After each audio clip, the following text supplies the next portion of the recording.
for today's video is ipapakita ko sa inyo yung mga baby stuff na pinag-prepare namin during this pregnancy. So, ayan, I'm now 36 weeks and hindi ako nag-makeup today para makita niyo talaga na ayan yung kalagayan ng skin ko. Actually, nabawasan na yan dahil sa mga sabon na ginagamit ko. And now, I'm going to show you. So, kumbaga, ipapakita ko lahat ng mga binili ko at saka yung mga napamana sa akin na gamit ng baby. So, before we get started, so don't forget to subscribe and let's go! Ayan. So, today, ang una namin binili talaga is siguro nung mga nag-start akong mamili ng gamit like 2 months ako. 2 months or 3 months. Ay, hindi. Tinapos ko muna yung first trimester ko saka ako namili-mili ng ibang gamit. Kinunti-kunti ko na. So, ayan siya. Ang bilis lang. Sobrang bilis. And, ayan guys. Binili ko itong cabinet na to. Ayan, cabinet ni baby sa TikTok. And, super affordable lang ito. Nandiyan lahat ng gamit niya. And sa gamit niya guys, is yung mga damit niya, hindi ako masyadong namili. Kasi sinabihan ako ng ate ko na huwag masyadong mamili ng mga pang-baby. So yung baru-baruan niya is pamana lang siya. Yung mga top is yun yung binili ko. Pero yung mga pajama, sobrang daming natira ni Zap, which is yung pamangkin ko nga na kaka 1 year old lang. So ang dami niya pang baby stuff na hindi na masyadong nagamit, kaya ang daming napamana sa akin. So, thank you so much sa aking kapatid ng ate ko. So, ayan, ang mga binili ko is onesies. Sobrang napadami ako doon, pero ang binili ko ng mga sizes is hindi newborn, like 3 to 6, kasi medyo aware naman ako na sobrang bilis lumaki ng mga bata. Ito yung ginamit namin for our gender reveal. So, intimate gender reveal kami. So, ito na yung magiging bear niya hanggang sa paglaki niya. So, dito ko muna siya kasi parang hindi siya madumihan. So, ayan. Next is, ito. Naghahanap talaga ako ng malaking bed for baby. At ito yung nabili ko. Color gray siya. And kasi too common naman yung brown, pero meron na siyang dalawang hotdog pillow at meron na rin siyang ganito. Tada! Ito, magagamit ko ito ng matagal kasi, bakit ko nasabing matagal? Kasi magkakasya pa dito yung hanggang 3 years old to 2 years old kasya siya. So, next is, ipapakita ko naman yung binigay ng ninang niya. Ninang Dayan. So, thank you so much, Dayan. Ayan. Ninang Dayan yung grabe. Nagulat ako kasi ito, sobrang laki nito guys. Ito yung kakailanganin talaga ito ng bata dito sa bahay. Kasi nga, may mga lamok, ganyan. So, ito.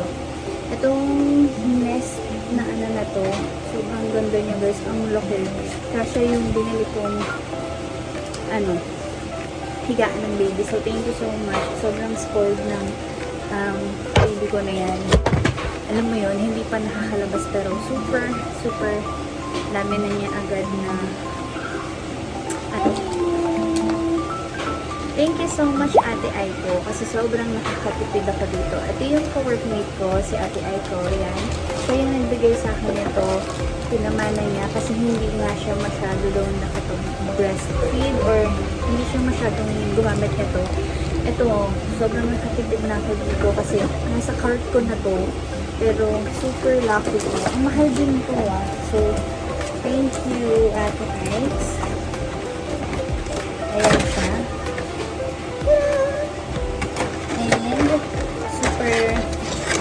Magagamit ko talaga siya. So, sana, hopefully, sobrang gusto ko magpag-breastfeeding. Alam mo na, for the baby. So, ito siya. Yung portable electric vest pump. So, ang uulan, medyo maingay. At ayan. For breast milk. Tapos, and breast pump.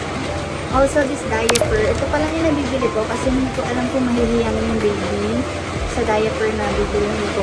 Kasi, hiyangan naman talaga guys. Ayan, hindi ako bumili ng any ointment, hindi ako bumili ng maraming pampers kasi magta-try and try muna tayo kasi mahirap kasi di ba mas sensitive skin ng baby. At ito pa pala, bigyan niya ito ito sa akin. So, ito yung nursing pad for breast. And, I bought this one. Ito lang yung cream na binili ko, vegan baby cream. Kasi ito yung pang multi-purpose na nakita ko. Kasi nagtingin muna ako, hindi ako basta bumili talaga.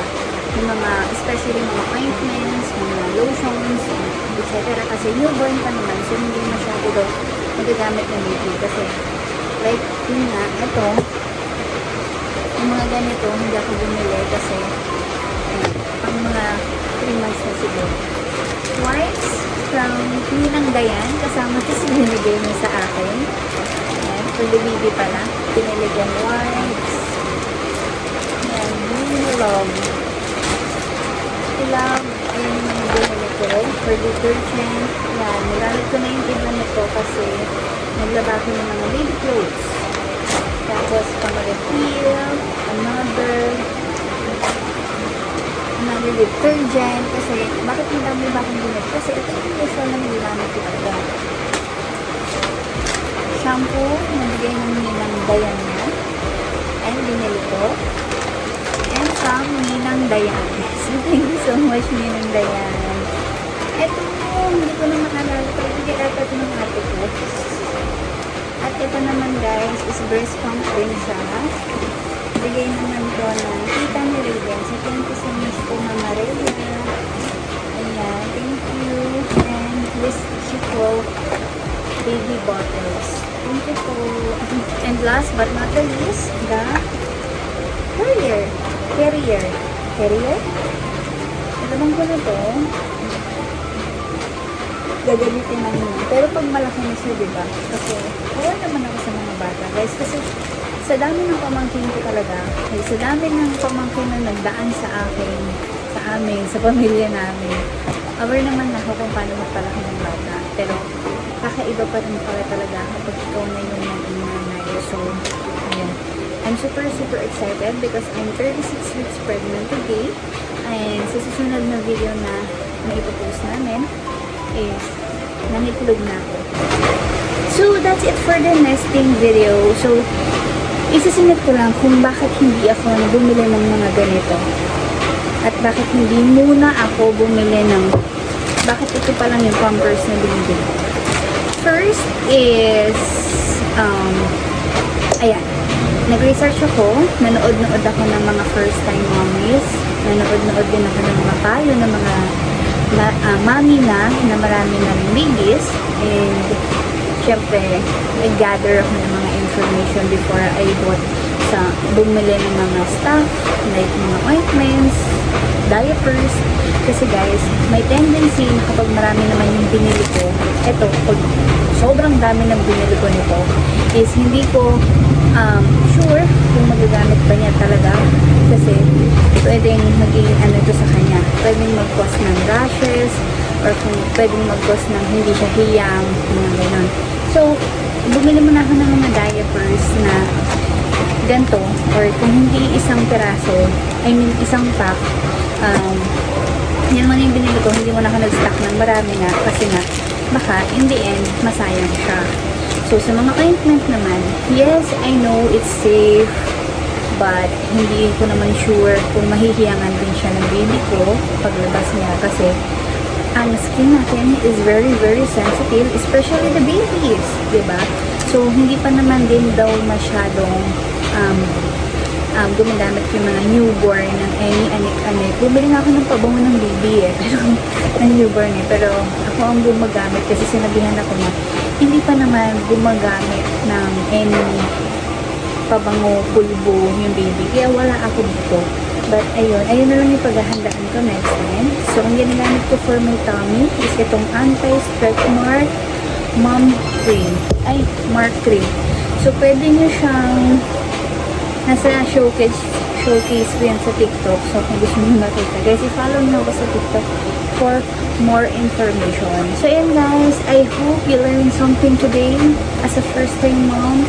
And I'm so very excited. to be a mom. So, ayun, ilang weeks na lang. I'm very excited. Today is November and kabuanan ko na pala. And